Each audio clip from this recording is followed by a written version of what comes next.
ও দাদা দাঁড়ান, বনগাঁ অব্দি যাবেন নাকি? আজকে সকাল থেকে একটা ভাড়া হলো না রে। আজকে যদি একটা ভাড়া না পাই তাহলে সারাদিনটা না খেয়েই কাটাতে হবে। আরে ও ভাই, এত কি ভাবছো, যাবে কি যাবে না? হ্যাঁ স্যার, আমি যাব। বনগাঁ অব্দি ভাড়া কত? স্যার অনেকটা পথ তো, ওই আপনি 200 টাকা ভাড়া দেবেন।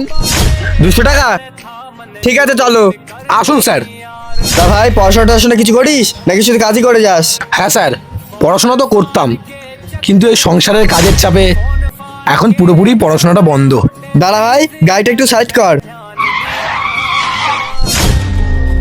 আরে স্যার, আপনি গাড়ি থেকে নেমে পড়লেন, আমি কি কিছু ভুল বললাম নাকি?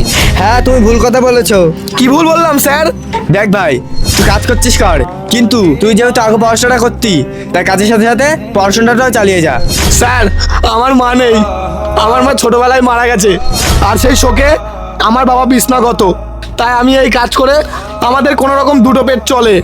একটা কথা সবসময় মনে রাখবি, ছেলে হয়ে জন্মেছি যখন কষ্ট করে খেটে খেতে হবে।